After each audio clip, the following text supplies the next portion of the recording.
ಶ್ರೀ ಗುರುಭ್ಯೋ ನಮಃ. ಪೂಜ್ಯ ಮಾಮಿಯವರಿಗೂ ಸಹೋದರಿಯರೆಲ್ಲರಿಗೂ ನನ್ನ ಆದರಪೂರ್ವಕ ನಮಸ್ಕಾರಗಳು. ಇವತ್ತಿನ ದಿವಸ ಭಗವದ್ಗೀತೆ ಚಿಂತನೆಯನ್ನು 18ನೇ ಅಧ್ಯಾಯ ಮೋಕ್ಷ ಸನ್ಯಾಸ ಯೋಗದಲ್ಲಿ 3, 4, 5ನೇ ಶ್ಲೋಕಗಳನ್ನು ಚಿಂತನೆ ಮಾಡೋಣ. ಈ ಶ್ಲೋಕಗಳಲ್ಲಿ ಯಜ್ಞ, ದಾನ, ತಪಸ್ಸು ಇವುಗಳನ್ನು ಮಾಡಲೇಬೇಕು, ಬಿಡಬಾರದು ಅನ್ನೋ ಬಗ್ಗೆ ಚಿಂತನೆ ಇದೆ. ಈ ಕಾರ್ಯಗಳು ಬಹಳ ಪವಿತ್ರವಾದಂಥ ಕಾರ್ಯಗಳು ಮತ್ತು ಮಾಡಿದವರನ್ನು ಪವಿತ್ರಗೊಳಿಸುತ್ತವೆ. ಇವು ಯಜ್ಞ ಅಂತಂದರೆ ಸ್ಮಾರ್ತ, ಶ್ರೌತ ಯಜ್ಞಗಳು, ಹೋಮಗಳು ಅಂತ ಅಷ್ಟೇ ಅಲ್ಲ, ಅದಿನ್ನೂ ಸ್ವಲ್ಪ ವಿಸ್ತಾರವಾಗಿ ಹೋಗುತ್ತೆ. ಏನಂತಂದರೆ ಜನಗಳ ಜೊತೆ ನಾವು ಬಾಳ್ತಾ ಇರ್ತೀವಿ. ಅಕ್ಕಪಕ್ಕದವರು, ಸ್ನೇಹಿತರು, ನೆಂಟರು, ಇಷ್ಟರು ಎಲ್ಲರೂ ಇರ್ತಾರೆ. ಅದರಿಂದ ಹಂಚಿಕೊಂಡು ಬಾಳುವಿಕೆಗೆ ಬೇಕಾದಂಥದ್ದು ಏನೆಲ್ಲ ಇದೆ ಅದೆಲ್ಲ ಯಜ್ಞಕರ್ಮ ಅಂತ ಆಗುತ್ತೆ. ಇದು ಒಂದು ನಿಜವಾದಂಥ ಮಾನವತಾವಾದ. ಅಂದರೆ ಸಹ ಮಾನವರನ್ನು ನಾವು ಗೌರವಿಸಿ ಪ್ರೀತಿಸಿ ಬಾಳಬೇಕು ಅನ್ನೋದು ಇದರಲ್ಲಿ ಇರುವಂಥ ಒಟ್ಟು ಅರ್ಥ. ಪರಮಾತ್ಮನ ಪ್ರೀತ್ಯರ್ಥವಾಗಿ ಮಾಡಬೇಕು ಅನ್ನೋದು ಇನ್ನೊಂದು. ಕರ್ಮಗಳನ್ನು ಮಾಡೋದು ನಮ್ಮ ಕರ್ತವ್ಯ ಅಂತ ಭಾವಿಸಿ ಕರ್ತವ್ಯ ದೃಷ್ಟಿಯಿಂದ ಮಾಡಬೇಕು ಅಷ್ಟೇ. ಆ ಕರ್ತವ್ಯ ದೃಷ್ಟಿ ತುಂಬ ಮುಖ್ಯ. ಫಲವನ್ನು ಅಪೇಕ್ಷಿಸಬೇಕು ಅಂತಲ್ಲ ಅದರಲ್ಲಿ. ಇದು ಉತ್ತಮೋತ್ತಮವಾದಂಥ ಮಾರ್ಗ ಅಂತ ಕೃಷ್ಣ ಹೇಳ್ತಾನೆ. ತಮ ಅಂತ ಬರುತ್ತಲ್ವ, ಉತ್ತಮೋತ್ತಮ ಅಂತಂದರೆ ಅದಕ್ಕಿಂತ ಇನ್ನೂ ಉತ್ತಮವಾದ್ದು ಬೇರೆ ಇಲ್ಲ ಅಂತ ಅರ್ಥ. 4 ಪುರುಷಾರ್ಥಗಳಿದೆಯಲ್ಲ, ಧರ್ಮ, ಅರ್ಥ, ಕಾಮ, ಮೋಕ್ಷ. ಯಜ್ಞ, ದಾನ, ತಪಸ್ಸು, ಸತ್ಯ ಇವೆಲ್ಲ ಭಾರತ ಜಗತ್ತಿಗೆ ಕೊಟ್ಟಂಥ, ಇನ್ನೆಲ್ಲೂ ಇರದೇ ಇರುವಂಥ, ಜಗತ್ತು ಮರೆಯಬಾರದಂಥ ಮಹಾಮೌಲ್ಯದ ಕೊಡುಗೆಗಳು. ಈ ಕರ್ಮಗಳು ದೋಷಯುಕ್ತ ಅಂತ ಕೆಲವರು ಹೇಳ್ತಾರೆ. ಅದನ್ನು ಮಾಡೋದು ಬೇಡ, ಮಂತ್ರಲೋಪ, ಕ್ರಿಯಾಲೋಪ ಇದೆಲ್ಲ ಆಗತ್ವೆ, ಅದರಿಂದ ಅದನ್ನು ಮಾಡೋದೇ ಬೇಡ ಅಂತಾರೆ.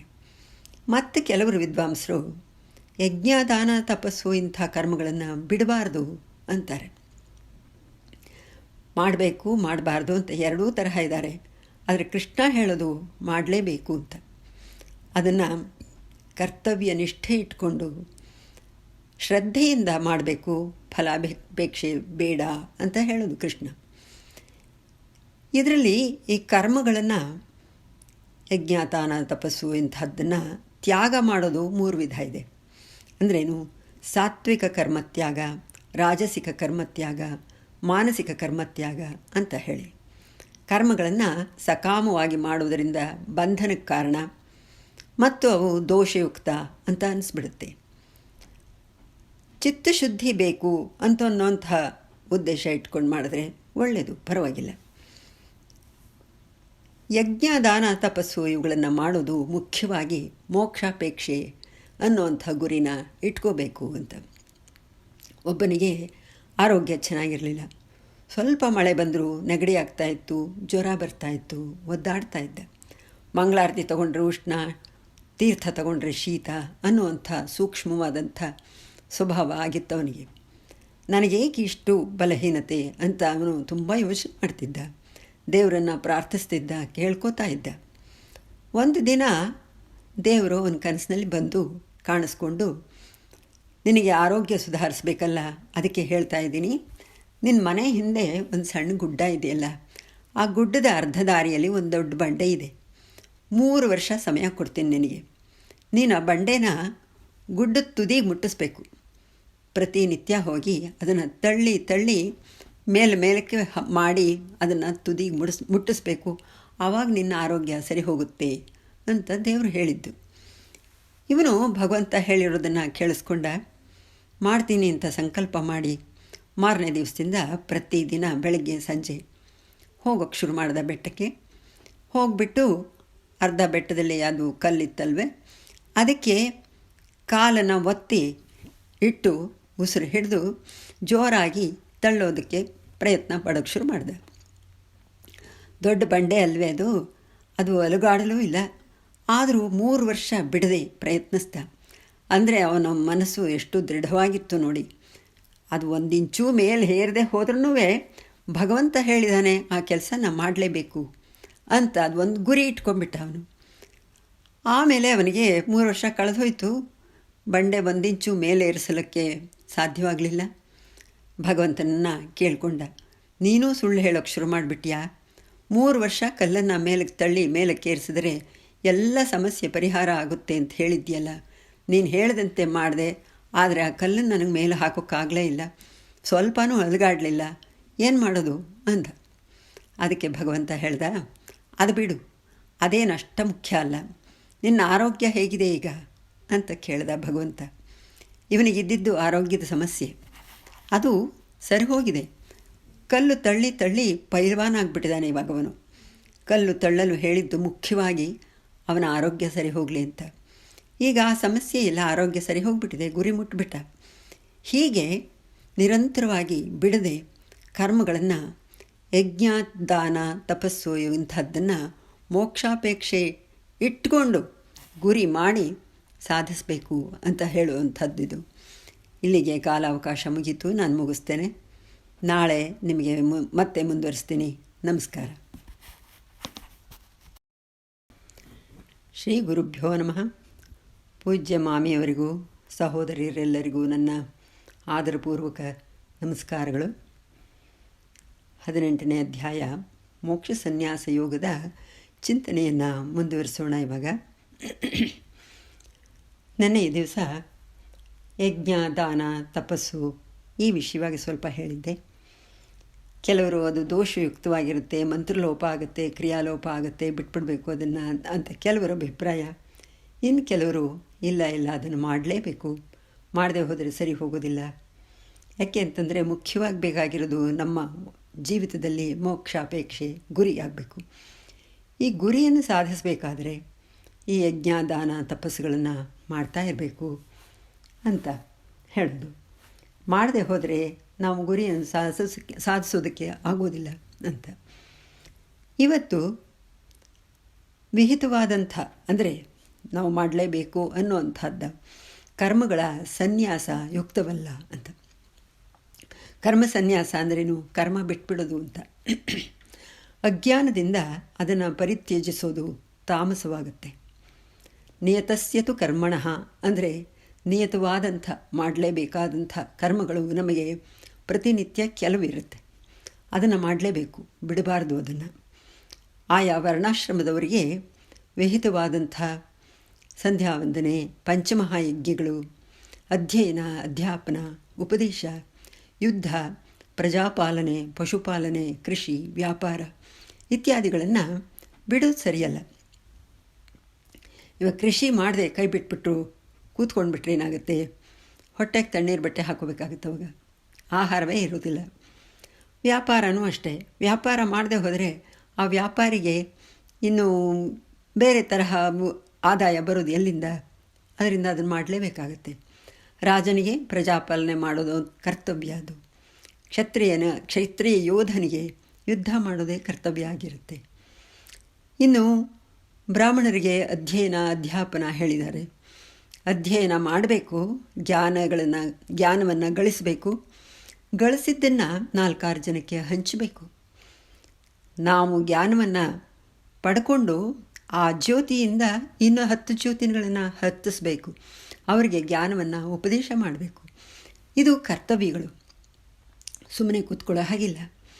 ಅದರಿಂದ ಶಾಸ್ತ್ರದಲ್ಲಿ ಹೇಳಿರುವಂಥ ಈ ನಿತ್ಯ ಕರ್ಮಗಳನ್ನು ಮಾಡಲೇಬೇಕು.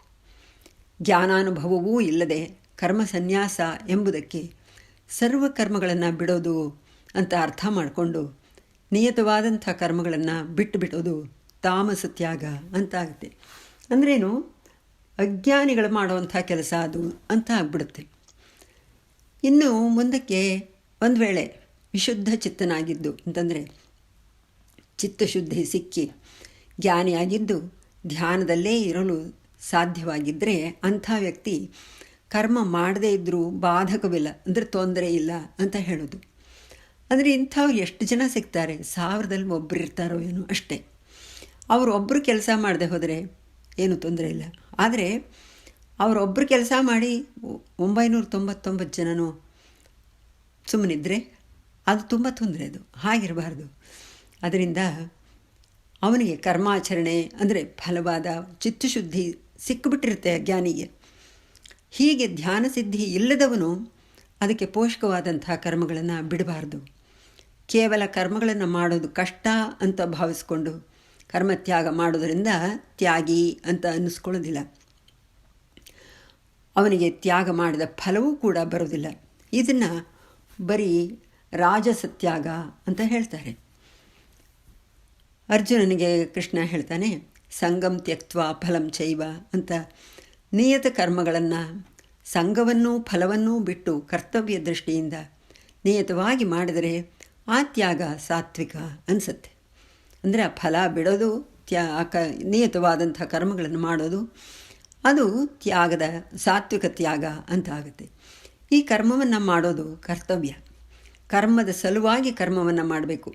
ಆ ಕೆಲಸ ಮಾಡಲೇಬೇಕಲ್ವ, ನಿತ್ಯ ಕರ್ಮ ಅಲ್ವಾ, ಬಿಡೋ ಹಾಗಿಲ್ವಲ್ಲ ಅಂತ ಅದನ್ನು ಮಾಡಬೇಕು. ಹೀಗೆ ಶ್ಲೋಕ 3ರಿಂದ 9 ಶ್ಲೋಕದವರೆಗೆ ಯಜ್ಞ, ದಾನ, ತಪಸ್ಸು ಇದನ್ನೆಲ್ಲ ಪರಮಾತ್ಮನ ಪ್ರೀತ್ಯರ್ಥವಾಗಿ ಮಾಡಬೇಕು. ನಿತ್ಯ ಕರ್ಮಗಳನ್ನು ತಪ್ಪದೆ ಕರ್ತವ್ಯ ಅಂದ್ಕೊಂಡು ಮಾಡಬೇಕು ಅಂತ ಕೃಷ್ಣ ಹೇಳ್ತಾ ಇದ್ದಾನೆ. ಸಾಧ್ಯವಾದಷ್ಟು ತಪ್ಪದೆ ಎಲ್ಲರೂ ಮಾಡಲೇಬೇಕು. ಇಲ್ಲಿಗೆ ಕಾಲಾವಕಾಶ ಮುಗಿಸು. ನಾಳೆ ಮತ್ತೆ ಮುಂದುವರಿಸ್ತೀನಿ ನಾನು. ನಿಮಗೆಲ್ರಿಗೂ ನಮಸ್ಕಾರ. ಪೂಜ್ಯ ಮಾಮಿಯವರಿಗೂ ಸಹೋದರಿಯರೆಲ್ಲರಿಗೂ ನನ್ನ ಪ್ರೀತಿಪೂರ್ವಕ ನಮಸ್ಕಾರಗಳು. ಇವತ್ತಿನ ದಿವಸ 18ನೇ ಅಧ್ಯಾಯ ಮೋಕ್ಷ ಸನ್ಯಾಸ ಯೋಗದ ಚಿಂತನೆಯನ್ನು ಮುಂದುವರಿಸೋಣ. ಕರ್ಮಗಳ ಬಗ್ಗೆ ನಾನು ಹೇಳ್ತಾ ಇದ್ದೆ.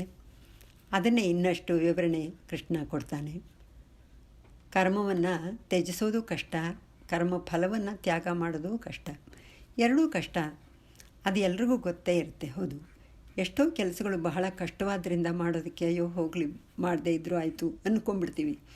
ಹಾಗಲ್ಲ, ನಾವು ಮಾಡಬೇಕಾದಂಥ ಕೆಲಸಗಳನ್ನು ಮಾಡಲೇಬೇಕು, ಫಲತ್ಯಾಗನ ಮಾಡಬೇಕು ಅಂತ ಕೃಷ್ಣ ಹೇಳ್ತಾನೆ. ಅದು ಇನ್ನೂ ಕಷ್ಟವಿದ್ದೆ. ಅಭ್ಯಾಸ ಮಾಡಬೇಕಷ್ಟೆ. ಅಭ್ಯಾಸ ಮಾಡ್ತಾ ಮಾಡ್ತಾ ಮಾಡ್ತಾ ಅದು ನಮಗೆ ರೂಢಿ ಆಗಬೇಕು ಅಷ್ಟೇ. ಸಂತ ಜ್ಞಾನೇಶ್ವರರು ಹೇಳ್ತಾರೆ, ಹೇಗೆ ಅಂತಂದರೆ, ದೇಹನೂ ಕರ್ಮನೂ ಯಾವಾಗಲೂ ಜೊತೆ. ಆ ಕರ್ಮದಿಂದ ತಾನೇ ನಮಗೆ ಜನ್ಮಗಳು ಪುನರಾವರ್ತನೆ ಆಗುವಂಥದ್ದು. ಅದು ಕರ್ಮವನ್ನು ಹೇಗೆ ದೇಹದಿಂದ ಪ್ರತ್ಯೇಕಿಸೋಕೆ ಎಷ್ಟು ಕಷ್ಟ ಆಗುತ್ತೆ ಅಂತ ಅವರು ಹೇಳ್ತಾರೆ. ಬಟ್ಟೆನಲ್ಲಿರುವಂಥ ನೂಲುಗಳನ್ನು ತ್ಯಾಗ ಮಾಡಿದ್ರೆ ಹೇಗೆ, ಇಂಗಿನಿಂದ ವಾಸನೆ ತೆಗೆದರೆ ಹೇಗೆ, ನೀರಿಗೆ ದ್ರವರೂಪ ಇರುತ್ತೆ ಅದನ್ನು ಬಿಟ್ಟರೆ ಹೇಗೆ ಅಂತ. ಇದು ಮೂರೂ ಅಸಾಧ್ಯನೇ. ಇಂಗು ವಾಸನೆ ಬಿಡೋಲ್ಲ, ವಸ್ತ್ರಕ್ಕೆ ನೂಲೆಳೆ ಇಲ್ಲದೆ ಹೋದರೆ ವಸ್ತ್ರ ಆಗೋದಿಲ್ಲ. ನೀರು ಯಾವಾಗಲೂ ಅದಕ್ಕೆ ಹರಿಯುವಂಥ ಸ್ವಭಾವನೇ. ನೀರು ಅಂತಂದರೆ ಅದು ದ್ರವರೂಪನೇ. ದ್ರವರೂಪ ಬಿಟ್ಟರೆ ನೀರೇ ಇಲ್ಲ. ಈ ತರಹ ದೇಹವನ್ನು ಕರ್ಮದಿಂದ ಪ್ರತ್ಯೇಕಿಸೋದು ಬಲು ಕಷ್ಟ. ಆದರೆ ಆ ಕರ್ಮವನ್ನು ನಿಜವಾಗಿಯೂ ಸರಿಯಾಗಿ ಫಲತ್ಯಾಗ ಮಾಡಬೇಕು ಅಂತನ್ನೋದು. ರಾಜಣ್ಣ ಅಂತ ಒಬ್ಬರು ಇದ್ದರು. ಅವರು ಬಿಜಾಪುರಕ್ಕೆ ಹೋಗಬೇಕಾಗಿತ್ತು. ಬಾದಾಮಿಯಿಂದ ಬೆಳಗಾಂಗೆ ಹೋಗಬೇಕಾಗಿತ್ತು. ಅವರಿಗೆ 3.5 ಗಂಟೆ ಕಾಲ ಪ್ರಯಾಣ. ಅದು ಬಾದಾಮಿಯಿಂದ ಹೊರಗಡೆ ಬಂದಾಗ ಕಾರ್ನಿಂದ ಇಳಿದುಬಿಟ್ಟು ಅಲ್ಲೇ ಇದ್ದಂಥ ಅಂಗಡಿನಲ್ಲಿ ನೀರು ಮತ್ತು ಜ್ಯೂಸ್ ಬಾಟಲ್ ತಗೊಂಡು ಪುನಃ ಕಾರ್ ಹತ್ತಿರಕ್ಕೆ ಹೊರಟರು. ಅಲ್ಲಿ ಒಂದು ಪಕ್ಕದಲ್ಲಿ ಒಂದು 8-10 ಜನ ಕೂತಿದ್ರು. ಎಲ್ಲರೂ ಅಳ್ತಾ ಇದ್ದರು. ಯಾಕೋ ಏನೋ ಅಂತ ಅಂದ್ಕೊಂಡು ಅವ್ರ ಹತ್ರ ಹೋದರು. ಅಲ್ಲಿ ಒಬ್ಬರು ವಯಸ್ಸಾದವರಿದ್ದರು, ಮುದುಕರು, ಗಂಡಸರು, ಹೆಂಗಸರು ಎಲ್ಲರೂ ಇದ್ದರು.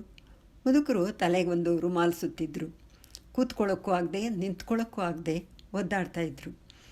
ರಾಜಣ್ಣ ಅವ್ರ ಹತ್ರ ಹೋಗ್ಬಿಟ್ಟು ವಿಷಯ ಏನು ಅಂತ ಕೇಳಿದ್ರು. ಸಹಾಯ ಏನಾದರೂ ಬೇಕೇ ಅಂತಲೂ ಕೇಳಿದ್ರು. ಮುದುಕನ ಮಗಳು ಅಲ್ಲೇ ಇದ್ದಿದ್ದು. ನನ್ನ ಅಣ್ಣ ಆರೋಗ್ಯ ಸರಿಯಿಲ್ಲ, ಬಿಜಾಪುರದ ಆಸ್ಪತ್ರೆಗೆ ಸೇರಿಸಿದ್ರು. ಇವತ್ತು ಬೆಳಗ್ಗೆ ಡಾಕ್ಟ್ರು ಬದುಕೋದು ಅನುಮಾನ, ಮನೆಗೆ ಕರ್ಕೊಂಡು ಹೋಗಿ ಅಂತ ಹೇಳಿಬಿಟ್ರು. ಸಾಯಂಕಾಲದವರೆಗೂ ಕೂಡ ಜೀವದಿಂದ ಇರೋದು ಖಾತ್ರಿ ಇಲ್ಲ. ಬಿಜಾಪುರದಿಂದ ಕೊಲ್ಹಾರಕ್ಕೆ ಕರ್ಕೊಂಡು ಹೋಗಿದ್ದಾರೆ. ಅಲ್ಲಿ ನಮ್ಮಣ್ಣ ಇರೋದು. ನಮ್ಮಣ್ಣ ಹಸು ನೀಗೋದ್ರೊಳಗೆ ಮುಖ ನೋಡಬೇಕು ಅಂತ ನಮ್ಮಪ್ಪ. ಹೋಗೋದು ಕಷ್ಟ, ಅಪ್ಪನಿಗೆ ನಿಲ್ಲಲೂ ಕಷ್ಟ ಆಗ್ತಾಯಿದೆ, ಜ್ವರ ಇದೆ. ಅದಕ್ಕೆ ಯಾವುದಾದ್ರೂ ಟೆಂಪೋ ಬರುತ್ತೋ ಅಂತ ಕಾಯ್ತಾ ಇದ್ದೀವಿ ಅಂತ ಅಂದರು. ನಾನು ನನ್ನ ತಂದೆ ಇಬ್ಬರೂ ಹೋಗಬೇಕಾಗಿದೆ ಅಂತಂದು. ರಾಜಣ್ಣ ಯೋಚನೆ ಮಾಡಿಬಿಟ್ಟು, ನನ್ನ ಕಾರ್ನಲ್ಲಿ ಹಿಂದ್ಗಡೆ ಜಾಗ ಇದೆ, ನೀವಿಬ್ಬರು ನನ್ನ ಜೊತೆ ಬನ್ನಿ. ಬಾಗಲಕೋಟೆ ದಾಟದ ಮೇಲೆ ಗದ್ದನಕೇರಿ ಅಂತ ಒಂದು ಸಣ್ಣ ಊರು ಬರುತ್ತೆ, ಅದು ಕ್ರಾಸ್ನಿಂದ ನಾನು ಸೀದಾ ಬೆಳಗಾಂಗೆ ಹೋಗಬೇಕು. ಬಲಗಡೆಗೆ ಹೋದರೆ ಬಿಜಾಪುರ ರೋಡು, ಅಲ್ಲೇ ಒಂದು 20 ಕಿಲೋಮೀಟ್ರ್ ನೀವು ಹೋದರೆ ಕೊಲ್ಹಾರ ಸಿಗುತ್ತೆ. ನನ್ನ ಜೊತೇಲಿ ಬನ್ನಿ, ಗದ್ದನಕೇರಿ ಕ್ರಾಸಲ್ಲಿ ಯಾವುದಾದ್ರೂ ಒಂದು ವಾಹನ ಮಾಡಿಕೊಡ್ತೀನಿ ಅಂತ ಹೇಳಿದ್ರು. ಸರಿ ಅಂತ ಹೇಳಿಬಿಟ್ಟು ಅವರು ತಂದೆ ಮಗಳು ಇಬ್ಬರು ಬಂದು ಇವ್ರ ಕಾರಿನ ಹಿಂದಿನ ಸೀಟ್ನಲ್ಲಿ ಕೂತ್ಕೊಂಡ್ರು. ದಾರಿ ಉದ್ದಕ್ಕೂ ಮುದುಕ ತುಂಬ ಚಡಪಡಿಸ್ತಾ ಇದ್ದ, ಮಗಳು ಸಮಾಧಾನ ಮಾಡ್ತಾಯಿದ್ಲು. ಗದ್ದನಕೇರಿ ಕ್ರಾಸ್ ಬಂತು. ರಾಜಣ್ಣ ಅವರು ಇಳಿದುಬಿಟ್ಟು ಅವರುಗಳಿಗೂ ಟೀ ಕೊಡಿಸಿ ತಾವು ಕುಡಿದು ಬೇರೆ ಏನಾದ್ರು ಒಂದು ವಾಹನ ಬರುತ್ತಾ ಅಂತ ನೋಡೋದಕ್ಕೆ ಕೆಳಗಡೆ ಇಳಿದು ನೋಡ್ತಾಯಿದ್ರು. ಗಂಡ ಹೆಂಡತಿ ಒಂದು ಮಗು ಕುಳಿತಿದ್ದಂಥ ಒಂದು ಕಾರ್ ಕಾಣಿಸ್ತು. ಇವರು ಕೈ ನೀಡಿ ಅವರನ್ನು ನಿಲ್ಲಿಸಿ ಮುದುಕನ ವಿಷಯ ಎಲ್ಲ ಹೇಳಿದ್ರು. ಆತ ತಕ್ಷಣ ಒಂದು ಸೆಕೆಂಡೂ ಇಲ್ಲ, ನಾ ಬಿಜಾಪುರಕ್ಕೆ ಹೋಗ್ತಿದ್ದೇನೆ, ದಾರಿಯಲ್ಲೇ ಕೊಲ್ಹಾರ, ನಾ ಕರ್ಕೊಂಡು ಹೋಗಿಬಿಡ್ತೀನಿ, ಯೋಚನೆ ಮಾಡಬೇಡಿ ಅಂತ, ನಾನು ಅಲ್ಲಿಗೆ ಹೋದ ತಕ್ಷಣ ನಿಮಗೆ ಫೋನ್ ಮಾಡಿ ತಿಳಿಸ್ತೀನಿ, ನಿಮ್ಮ ನಂಬರ್ ಕೊಡಿ ಅಂತ ಕೇಳಿದ್ರು. ಸರಿ ಅಂತ ಇವರು ನಂಬರ್ ಕೊಟ್ಟರು. ಅವ್ರು ಹೊರಟರು. ಇವರಿನ್ನೂ ಬೆಳಗಾಂ ಹತ್ತಿರ ಹೋಗಿದ್ದದ್ದು, ಅಷ್ಟೇ ತಲುಪೇ ಇರಲಿಲ್ಲ. ಅಷ್ಟರಲ್ಲಿ ಫೋನ್ ಬಂತು ಇವ್ರಿಗೆ. ಸರ್, ಚಿಂತೆ ಮಾಡಬೇಡಿ, ಅವ್ರ ಮನೆಗೆ ಬಿಟ್ಟಿದ್ದೀನಿ, ಮಗ ಇನ್ನೂ ಬದುಕಿದ್ದಾನೆ, ಅಜ್ಜ ಮಗನ ಹತ್ತಿರ ಕೂತಿದ್ದಾನೆ, ಸಮಾಧಾನ ಆಯಿತಾ ಅಂದರು ಅವರು. ರಾಜಣ್ಣನವರಿಗೆ ಈ ಮಾತನ್ನು ಕೇಳಿ ಕಣ್ಣಲ್ಲಿ ನೀರು ತುಂಬ ಬಂತು. ಇದು ಚಿತ್ತ ಸಂಸ್ಕಾರ ಅಂತ. ಜಗತ್ತಿನಲ್ಲಿ ಒಳ್ಳೆಯವರಿದ್ದಾರೆ ಅನ್ನೋದಕ್ಕೆ ಈ ಘಟನೆ ಸಾಕ್ಷಿ. ಆತ ರಾಜಣ್ಣ ಅವ್ರು ಕೇಳ್ತಿದ್ದ ಹಾಗೆ ಹಿಂದೆ ಮುಂದೆ ಏನೂ ಯೋಚನೆ ಮಾಡಲಿಲ್ಲ, ಕೂರಿಸ್ಕೊಂಡು ಹೊರಟುಬಿಟ್ರು.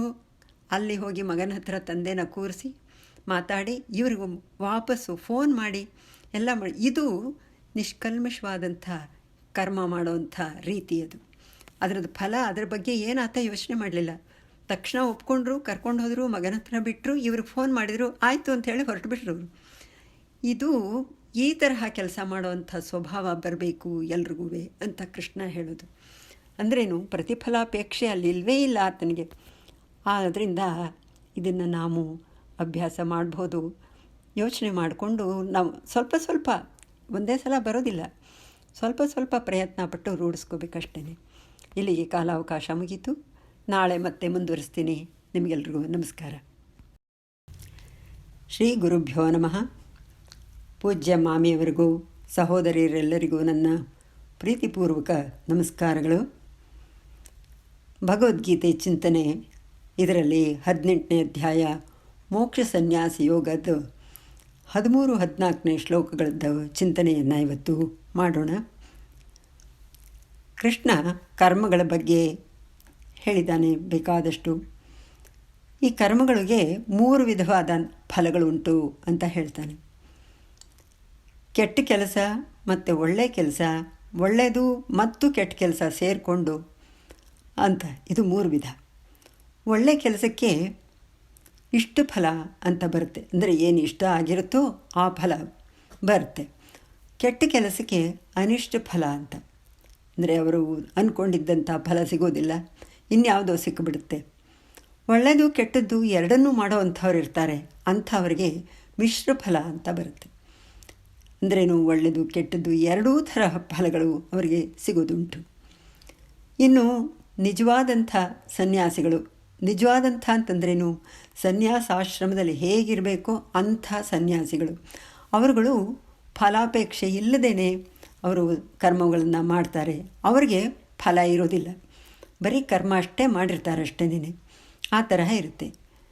ಈಗ ಈ ಕೆಲಸಗಳು ಆಗಬೇಕಾದ್ರೆ 5 ಕಾರಣಗಳು ಕೃಷ್ಣ ಹೇಳೋದು. ಏನು ಅಂತಂದರೆ, ಸರ್ವ ಕರ್ಮಗಳ ಸಿದ್ಧಿಗೋಸ್ಕರ 5 ಕಾರಣಗಳನ್ನು ನಾನು ಹೇಳ್ತಾ ಇದ್ದೀನಿ, ನೀನು ಚೆನ್ನಾಗಿ ಕೇಳಿಸ್ಕೋ ಅಂತ ಅರ್ಜುನನಿಗೆ ಹೇಳ್ತಾನೆ. ಇದನ್ನು ಪಂಚಕ ಅಂತ ಹೇಳ್ತಾರೆ. ಅಧಿಷ್ಠಾನ ಮೊದಲನೇದು, ಕರ್ತ ಎರಡನೇದು, ಕರಣ ಮೂರನೇದು, ಚೇಷ್ಟ ನಾಲ್ಕನೇದು, ದೈವ ಐದನೇದು. ಈ ಪಂಚ ಕಾರಣಗಳು ಮುಂಚೆನೂ ಒಂದು ಸಲ ಬಂದಿತ್ತು, ಇವಾಗ ಇದರಲ್ಲಿ ಮತ್ತೆ ಬಂದಿದೆ. ಯಾಕೆ ಅಂತಂದರೆ ಈ ಅಧ್ಯಾಯದಲ್ಲಿ ಎಲ್ಲ ರಿಪೀಟ್ ಆಗುತ್ತೆ. ಇಡೀ 17 ಅಧ್ಯಾಯದ್ದು ಇದರಲ್ಲಿ ಸ್ವಲ್ಪ ಸಾರಾಂಶವಾಗಿ ಎಲ್ಲನೂ ಬರುತ್ತೆ. ಈ ಮೊದಲನೇದು ಅಧಿಷ್ಠಾನ ಅಂತಂದರೆ, ಜೀವನಿಗೆ ಆಶ್ರಯ ಸ್ಥಾನ ಆಗಿರುವಂಥದ್ದು ದೇಹ. ದೇಹದಲ್ಲಿ ಇರುವಂಥ ಜೀವ ದಶೇಂದ್ರಿಯಗಳ ಮೂಲಕವಾಗಿ ಸುಖ ದುಃಖಗಳನ್ನು ಅನುಭವಿಸುತ್ತೆ. ದಶೇಂದ್ರಿಯ ಅಂತಂದರೆ ಯಾವುದು? ಕರ್ಮೇಂದ್ರಿಯ 5, ಜ್ಞಾನೇಂದ್ರಿಯ 5. ಜ್ಞಾನೇಂದ್ರಿಯ ಅಂತಂದರೆ ಜ್ಞಾನವನ್ನು ಪಡ್ಕೊಳ್ಳೋದಕ್ಕೋಸ್ಕರ ಇರುವಂಥ ಇಂದ್ರಿಯಗಳು: ಕಣ್ಣು, ಕಿವಿ, ನಾಲಿಗೆ, ಮೂಗು, ಚರ್ಮ. ಕರ್ಮೇಂದ್ರಿಯ ಅದು ವಾಕ್, ಪಾಣಿ, ಪಾದ, ಪಾಯು, ಉಪಸ್ಥ ಅಂತ ಹೇಳಿಬಿಟ್ಟು ಈ ದಶೇಂದ್ರಿಯಗಳ ಮೂಲಕವಾಗಿ ಸುಖ ದುಃಖಗಳನ್ನು ಹೊಂದುತ್ತೆ. ಅವುಗಳನ್ನು ಭೋಗಿಸಲು ದೇಹವನ್ನು ಬಿಟ್ಟರೆ ಬೇರೆ ಸ್ಥಳ ಇಲ್ಲ. ಜೀವ ದೇಹದೊಳಗಿದ್ರೇ ಇದನ್ನೆಲ್ಲ ಮಾಡೋದಕ್ಕೆ ಸಾಧ್ಯ. ಜೀವಕ್ಕೆ ದೇಹ ಇದ್ರೇ ಇದನ್ನೆಲ್ಲ ಮಾಡೋಕ್ಕೆ ಸಾಧ್ಯ. ಈ ದೇಹವೇ 24 ತತ್ವರೂಪವಾದ ಕುಟುಂಬಕ್ಕೆ ವಾಸದ ಮನೆಯಾಗಿದೆ. 24 ತತ್ವಗಳು ಅಂತ ಉಂಟು: ಚಿತ್ತ, ಬುದ್ಧಿ, ಅಹಂಕಾರ, ಮನಸ್ಸು, ಶಬ್ದ, ಸ್ಪರ್ಶ, ರೂಪ, ರಸ, ಗಂಧ ಮತ್ತು ದಶೇಂದ್ರಿಯಗಳು. ಇವುಗಳೆಲ್ಲ ಸೇರಿಕೊಂಡು 24 ತತ್ವಗಳು ಅಂತ ಆಗತ್ತೆ. ಇದರ ಸಹಾಯದಿಂದ ಕರ್ಮಗಳನ್ನು ಜೀವ ಮಾಡ್ತಾನೆ. ಆದ್ದರಿಂದ ಅಧಿಷ್ಠಾನ ಅಂತ ಅಂದರೆ ಶರೀರ, ಅಧಿಷ್ಠಾನಕ್ಕೆ ಸನ್ನಿವೇಶ ಅಂತಲೂ ಇನ್ನೊಂದು ಅರ್ಥ ಉಂಟು. ಎರಡನೇದು ಕರ್ತ ಅಂತ. ಇದು ಸರ್ವ ಕರ್ಮಗಳ ಸಿದ್ಧಿಗೆ ಎರಡನೇ ಕಾರಣ ಆಗಿದೆ. ಇದು ಚೇತನ ಅಥವಾ ಜೀವಾತ್ಮ ಅಂತಾರೆ. ಜೀವಾತ್ಮ ತನಗೂ ದೇಹಕ್ಕೂ ಸಂಬಂಧವನ್ನು ಕಲ್ಪಿಸ್ಕೊಂಡು ತಾನೇ ಮಾಡ್ತಾ ಇರೋದು ಅಂತ ಅಂದ್ಕೊಳ್ಳುತ್ತಂತೆ. ಮೂರನೇದು ಪೃಥಗ್ವಿಧಕರಣ ಅಂತ. ನಾನಾ ಬಗೆಯ ಸಲಕರಣೆಗಳು. ಸರ್ವ ಕರ್ಮಗಳ ಸಿದ್ಧಿಗೆ ನಾನಾ ಬಗೆಯ ಸಾಧನಗಳು ಇವೆ. ಸಾಧನಗಳೆಂದರೆ 5 ಕರ್ಮೇಂದ್ರಿಯ, 5 ಜ್ಞಾನೇಂದ್ರಿಯ ಮತ್ತು ಅಂತಃಕರಣ, ಇವಿಷ್ಟುವೆ. ನಾಲ್ಕನೇದು ವಿವಿಧಾಶ್ಚ ಪೃಥಕ್ ಚೇಷ್ಟಾ. ಚೇಷ್ಟ ಅಂತಂದರೆ ಚಟುವಟಿಕೆಗಳು. 5 ಕರ್ಮೇಂದ್ರಿಯಗಳು ಮತ್ತು 5 ಜ್ಞಾನೇಂದ್ರಿಯಗಳು ಮಾಡುವಂಥ ಕಾರ್ಯಗಳು. ಈ ವಿವಿಧ ಕರಣಗಳಿಂದ ವಿವಿಧ ಕಾರ್ಯಗಳು ಆಗುತ್ತೆ. ದೈವಂ ಚೈವಾತ್ರ ಪಂಚಮಂ ಅಂತ. ದೈವಂ ಅಂತಂದರೆ ಅದೃಷ್ಟ. ಕಣ್ಣಿಗೆ ಕಾಣಿಸದೆ ಅಗೋಚರವಾದಂಥ ಫಲ. ಮಾಡುವಂಥ ಪ್ರತಿಯೊಂದು ಕಾರ್ಯವೂ ಈ 5 ಕರಣಗಳನ್ನು ಅನುಸರಿಸಿಯೇ ಇರುತ್ತೆ. ಮೊದಲು ದೇಹ, ಅದರೊಳಗೆ ಜೀವ, ಆಮೇಲೆ ಇಂದ್ರಿಯಗಳು, ಅಂತಃಕರಣ ಚತುಷ್ಟಯ ಅಂತ. ಇವುಗಳು ಮಾಡುವ ಸತ್ಕರ್ಮ ಅಥವಾ ದುಷ್ಕರ್ಮ. ಮಾಡಿದ ಕರ್ಮಗಳಿಗೆ ಬರುವಂಥ ಪುಣ್ಯ ಪಾಪ ಫಲಗಳೇ ಮನುಷ್ಯನ ಆಗುಹೋಗುಗಳಿಗೆ ಕಾರಣವಾಗುತ್ತೆ. ಇದು ಪಂಚಕ ಅಂತ ಹೇಳೋದು. ಇವುಗಳು 5 ಇದ್ರೇ ಯಾವುದಾದ್ರೂ ಒಂದು ಕಾರ್ಯ ಮಾಡೋದಕ್ಕೆ ಸಾಧ್ಯ. ಇದನ್ನು ಕೃಷ್ಣ ಅರ್ಜುನನಿಗೆ ಹೇಳ್ತಾನೆ. ಇಲ್ಲಿಗೆ ಸಮಯಾವಕಾಶ ಮುಗಿಯಿತು. ನಾಳೆ ಮತ್ತೆ ಮುಂದುವರಿಸ್ತೀನಿ. ನಿಮಗೆಲ್ರಿಗೂ ನಮಸ್ಕಾರ.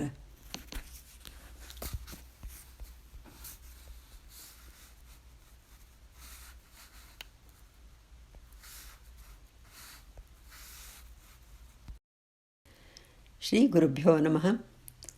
ಪೂಜ್ಯ ಮಾಮಿಯವರಿಗೂ ಸಹೋದರಿಯರೆಲ್ಲರಿಗೂ ನನ್ನ ಆದರಪೂರ್ವಕ ನಮಸ್ಕಾರಗಳು.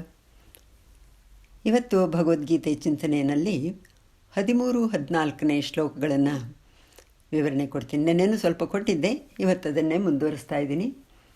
ಈ ಶ್ಲೋಕಗಳಲ್ಲಿ ಯಾವುದೇ ಕಾರ್ಯ ಆಗಬೇಕಾದರೂ 5 ವಿಧವಾದಂಥ ಕಾರಣಗಳಿರುತ್ತೆ ಅಂತನ್ನೋದನ್ನು ನಿನ್ನೆ ಹೇಳಿದ್ದೆ. ಅದು ಅಧಿಷ್ಠಾನ, ಕರ್ತ, ಕರಣ, ಚೇಷ್ಟ ಮತ್ತು ದೈವ ಅಂತ ಹೇಳಿಬಿಟ್ಟು ಡಿ ವಿ ಜಿ ಅವರು ಅದಕ್ಕೆ ಒಂದು ಉದಾಹರಣೆ ಕೊಡ್ತಾರೆ. ಮಹಾಭಾರತದ್ದೇ ಉದಾಹರಣೆ ತಗೊಂಡಿದ್ದಾರೆ ಅವರು. ಹೇಳ್ತಾರೆ, ಈ ಪಂಚಕರಣಗಳಿಗೆ ಮಹಾಭಾರತದ ಕಥೆಯನ್ನೇ ಉದಾಹರಣೆಗೆ ತಗೊಂಡು ಅಧಿಷ್ಠಾನ ಮೊದಲನೇದು. ಅದಕ್ಕೆ ಕೌರವ ಪಾಂಡವರ ಒಂದು ವಿವಾದ, ಒಂದು ಕಾರಣ ಬೇಕಲ್ಲ, ಅದಕ್ಕೋಸ್ಕರ ಪಾಂಡವರಿಗೆ ರಾಜ್ಯ ಸಲ್ಲಬೇಕಾಗಿತ್ತು, ದುರ್ಯೋಧನ ಕೊಡಲಿಲ್ಲ, ಯುದ್ಧ ನಿಶ್ಚಯವಾಯಿತು. ಎರಡನೇದು ಕರ್ತ ಅಂತ. ಯಾವನಿಗೆ ಅದರದ್ದು ಫಲ ಬರಬೇಕು ಅವನು ಕರ್ತ. ಇದರಲ್ಲಿ ಧರ್ಮರಾಜನೇ ಕರ್ತ, ಯಾಕೆಂದರೆ ನ್ಯಾಯವಾಗಿ ಅವನಿಗೆ ಫಲ ಸಿಗಬೇಕು, ಅದರಿಂದ. ಮೂರನೇದು ಕರ್ಣ. ಇದರಲ್ಲಿ ಯಾರ್ಯಾರು ಭಾಗವಹಿಸ್ತಾರೆ ಆ ಯುದ್ಧದಲ್ಲಿ ಅಂತ. ತಮ್ಮಂದಿರು ಭೀಮಾರ್ಜುನರು, ಪ್ರತಿಕರ್ಣ ಅಂದರೆ ದುರ್ಯೋಧನ, ದುಶ್ಯಾಸನ, ಕರ್ಣ, ಭೀಷ್ಮ, ದ್ರೋಣ, ಅಶ್ವತ್ಥಾಮ ಇವರೆಲ್ಲ ಎದುರಾಗಿ ನಿಂತು ಹೋರಾಡುವಂಥವರು. ನಾಲ್ಕನೇದು ಪೃಥಕ್ ಚೇಷ್ಟ ಅಂತ, ಚಟುವಟಿಕೆಗಳದು. ಗೀತೋಪದೇಶದ ನಂತರ ಪಾಂಡವರು ಭೀಷ್ಮಾದಿಗಳಿಗೆ ಹೋಗಿಬಿಟ್ಟು ನಮಸ್ಕಾರ ಮಾಡಿ ಅವರಿಂದ ಆಶೀರ್ವಾದ ಪಡ್ಕೊಳ್ತಾರೆ. ಆಮೇಲೆ ಬಂದು ವ್ಯೂಹ ರಚನೆ ಆಗುತ್ತೆ, ಆಯುಧ ಪ್ರಯೋಗಗಳು, ಇದೆಲ್ಲ ಗೂಢಾರ್ಥದಲ್ಲಿ ಬರುವಂಥದ್ದು. ಐದನೇದು ದೈವಾನುಗ್ರಹ ಬೇಕು. ದೈವಾನುಗ್ರಹ ಧರ್ಮರಾಜನಿಗೆ ತುಂಬ ಚೆನ್ನಾಗಿತ್ತು. ಯಾಕೆಂದರೆ ಕೃಷ್ಣನೇ ಅವರ ಕಡೆ ಇದ್ದು ದುರ್ಗಾರ್ಚನೆ ಮಾಡಿದ ಧರ್ಮರಾಜ, ದುರ್ಗೆಯಿಂದ ಅನುಗ್ರಹ ಪಡೆದ. ಮತ್ತು ಕೃಷ್ಣ ಜಯದ್ರಥನ ಮರಣ ಆಗಬೇಕಾಗಿತ್ತು. ಅದಕ್ಕೋಸ್ಕರ ಸೂರ್ಯ ಅಸ್ತಮಾನ ಆದರೆ ಅವನು ಔತಿಟ್ಕೊಂಡಿದ್ದ ಜಾಗದಿಂದ ಹಿಂತಿರುಗಿ ಬರ್ತಾನೆ, ಆವಾಗ ಕೊಲ್ಲಬಹುದು ಅಂತ ಯೋಚನೆ ಮಾಡಿಕೊಂಡು ಕೃಷ್ಣ ಸೂರ್ಯನನ್ನು ಮರೆ ಮಾಡೋಕ್ಕೆ ಚಕ್ರದಿಂದ ಮರೆ ಮಾಡಿಬಿಡ್ತಾನೆ. ಆಮೇಲೆ ಪಾಶುಪತಾಸ್ತ್ರ ಪ್ರಯೋಗ ಅರ್ಜುನ ಮಾಡೋದು, ಹೀಗೆ ಇದೆಲ್ಲ ಸೇರಿಕೊಂಡು ಈ ಒಂದು ಮಹಾಕಾರ್ಯ ಅಂತನ್ನೋದು ಆಗತ್ತೆ. ಒಂದು ದೊಡ್ಡ ಕಾರ್ಯದಲ್ಲಿ ಯಾವಾಗಲೂ ಸಾಮಾನ್ಯ 1000 ಮಂದಿ ಸೇರ್ತಾರೆ. ಇವಾಗ ದೇವಸ್ಥಾನ ಕಟ್ಟಿಸ್ಬೇಕಾದ್ರೆ ಎಷ್ಟೋ ಜನರದ್ದು ಬೇಕಾಗತ್ತೆ ಕೆಲಸ. ಅಲ್ಲಿ ತೀರ್ಥಯಾತ್ರೆಗೆ ಹೋಗುವಂಥವರು ಒಂದು ಕುಟುಂಬದವರು ಹೋಗ್ಬೋದು, 2 ಕುಟುಂಬದವರು ಸೇರಿಕೊಂಡು ಹೋಗ್ಬೋದು, 15-20 ಜನ ಒಟ್ಟೊಟ್ಟಿಗೆ ಹೋಗಬಹುದು. ಅದರಲ್ಲೂ ಹಿಂದಿನ ಕಾಲದಲ್ಲಿ ವಾಹನಗಳ ಸೌಕರ್ಯ ಅಷ್ಟಿರಲಿಲ್ಲ, ನಡ್ಕೊಂಡು ಹೋಗ್ತಾ ಇದ್ದು ಯಾತ್ರೆ ಮಾಡ್ತಾ ಇದ್ದವರು ಉಂಟು. ಅದರಿಂದ ಒಬ್ಬರು ಇಬ್ಬರು ಹೋದರೆ ತೊಂದರೆ ಆಗಬಹುದು ಅಂತ ಹೇಳಿ ಸುಮಾರು ಜನ ಸೇರಿಕೊಂಡು 15-20 ಜನ ಒಟ್ಟೊಟ್ಟಿಗೆ ಹೋಗ್ತಾ ಇದ್ದಿದ್ದುಂಟು. ಒಬ್ರಿಗೊಬ್ರಿಗೆ ಒತ್ತಾಸೆ ಆಗುತ್ತೆ ಅಂತ ಹೇಳಿಬಿಟ್ರು. ಈ ಯಾತ್ರೆ ಮಾಡೋವಾಗಲೂ ಹಾಗೆಯೇ ಅವರು ಮುಂಚೆ ಅದಕ್ಕೆ ಸರಿಯಾದಂಥ ಅನುಕೂಲಗಳನ್ನೆಲ್ಲ ಕಲ್ಪಿಸ್ಕೊಂಡು, ಬರೀ ಹಾಗೆ ಹೋಗಬಾರ್ದು, 4 ಮನೆಯಿಂದ ಭಿಕ್ಷೆ ತಗೊಂಡು ಹೋಗೋದು ಒಳ್ಳೆಯದು ಅಂತ. ಇದೊಂದು ಅದ್ಭುತವಾದ ಕಲ್ಪನೆ. ಯಾಕೆ ಅಂತಂದರೆ ಆ ಭಿಕ್ಷೆ ಕೊಡೋವಂಥ 4 ಜನ ಇರ್ತಾರಲ್ಲ, ಅವರಲ್ಲಿ ಯಾರದ್ದಾದರೂ ಒಂದು ಪುಣ್ಯದಿಂದ ಯಾತ್ರೆ ಚೆನ್ನಾಗಿ ನಡೆಯುತ್ತೆ ಅನ್ನೋವಂಥ ಒಂದು ಸದ್ಭಾವನೆ. ಯಾತ್ರಾ ದಾನ ಅಂತಲೂ ಉಂಟು. ಅದೇನು ಅಂತಂದರೆ, ಯಾತ್ರೆಗೆ ಹೋಗೋ ಮುನ್ನ ನಾವು ಪುನಃ ಬರ್ತೇವೋ ಇಲ್ವೋ, ಬಂದ ಮೇಲೆ ನಾವು ಯಾವ ಸ್ಥಿತಿಯಲ್ಲಿ ಇರ್ತೀವೋ, ಅದು ಮಾತ್ರ ಅಲ್ಲ, ಎಷ್ಟು ವರ್ಷ ಆಗುತ್ತೋ ಏನೋ, ತಮ್ಮಲ್ಲಿರತಕ್ಕಂಥದ್ದನ್ನು ಮನಸಾರೆ 4 ಜನಕ್ಕೆ ಈಗಲೇ ಕೊಟ್ಬಿಡೋಣ. ಸತ್ತ ಮೇಲೆ ಕೊಡೋವಂಥ ದಾನಗಳು ವಿಶೇಷವಲ್ಲ, ಬದುಕಿದ್ದಾಗ ನಾವು ನಮಗೆ ಕೊಡೋವಂಥದ್ದು. ಇದೇ ತರಹ ಯಾತ್ರಾ ಭಿಕ್ಷೆ, ಬೇಕಾದಷ್ಟು ದಾನ ದಕ್ಷಿಣೆಗಳು ಇದನ್ನೆಲ್ಲ ಕೊಡ್ತಾಯಿದ್ರು ಅವರುಗಳು.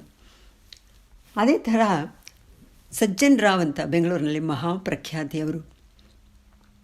ಸಜ್ಜನ್ ರಾವ್ ಸರ್ಕಲ್ ಅಂತಲೇ ವಿಶ್ವೇಶ್ವರಪುರದಲ್ಲಿದೆ.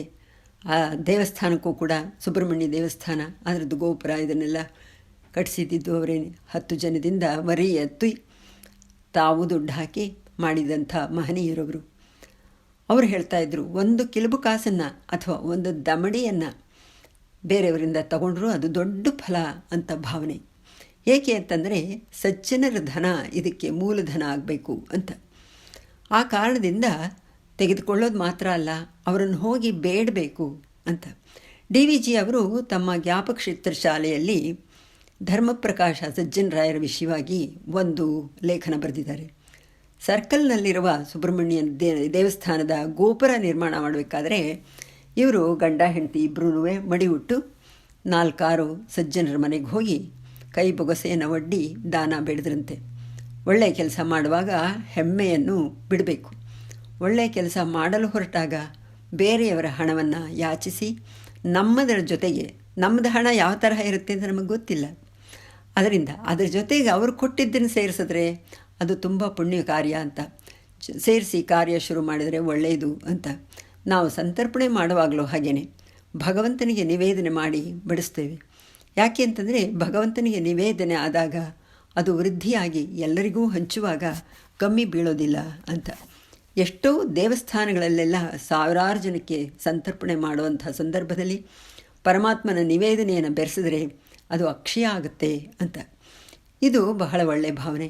ಭಿಕ್ಷೆ ನೀಡುವವರಲ್ಲಿ ಕೆಲವರಾದರೂ ಪುಣ್ಯವಂತರಿರಬಹುದು, ಅವರ ಪುಣ್ಯದಿಂದ ಕಾರ್ಯ ನಿರ್ವಿಘ್ನವಾಗಿ ನಡೆಯಲಿ ಅಂತ ಅಭಿಪ್ರಾಯ. ನನಗೆ ಆ ಶಕ್ತಿ ಇಲ್ಲದಿದ್ದರೂ 4 ಜನ ಸಹಾಯ ಮಾಡಿದ್ರಿಂದ ಅವರ ಶಕ್ತಿ ಉಂಟು ಅಂತ. ಕಾವ್ಯ ಬರೆಯುವಾಗಲೂ ಅಷ್ಟೇನೆ, ಹಾಗೆಯೇ ಪೂರ್ವ ಕವಿಗಳ ಸ್ಮರಣೆಯನ್ನೆಲ್ಲ ಮಾಡೋದುಂಟು. ಅವರ ನಾಮಸ್ಮರಣೆಯಿಂದಲಾದರೂ ಇದು ಮುಂದುವರಿಯಲಿ ಅಂತ. ಕೆಲವೊಮ್ಮೆ ಅವರ ಮಾತನ್ನೋ ಭಾವವನ್ನೋ ಈ ಪದ್ಯಕ್ಕೆ ಬಳಸ್ಕೊಳ್ಳೋದುಂಟು. ಅದರಿಂದಲಾದರೂ ಈ ಪದ್ಯಕ್ಕೆ ಶೋಭೆ ಸಿಕ್ಕಲಿ ಅಂತ, ಮುಂದೆ ಅದು ಚೆನ್ನಾಗಿ ನಡೆಯಲಿ ಅಂತ. ಇದೆಲ್ಲ ಕೃತಜ್ಞತೆಯ ಕಲ್ಪನೆ. ಯಾವುದೇ ಒಂದು ಕೆಲಸ ಮಾಡಬೇಕಾದ್ರೂ ದೈವ ಸಹಾಯ ಅನ್ನೋಂಥದ್ದು ಬೇಕು, ಮತ್ತು ಉಳಿದ 4 ಕರ್ಣಗಳು ಆಗಬೇಕು. ಇದೆಲ್ಲ ಸರಿಯಾಗಿ ನಡೆದರೆ ಯಾವುದೇ ಒಂದು ಕೆಲಸದಿಂದ ಸಿದ್ಧಿ ಪ್ರಾಪ್ತಿಯಾಗತ್ತೆ ಅಂತ ಅನ್ನೋದು ಇದರ ಒಟ್ಟು ಅರ್ಥ ಅಷ್ಟೇನೆ. ಇಲ್ಲಿಗೆ ಸಮಯಾವಕಾಶ ಮುಗಿಯಿತು, ಮುಗಿಸ್ತೇನೆ. ನಾಳೆ ಮತ್ತೆ ಮುಂದುವರಿಸೋಣ. ನಿಮಗೆಲ್ರಿಗೂ ನಮಸ್ಕಾರ.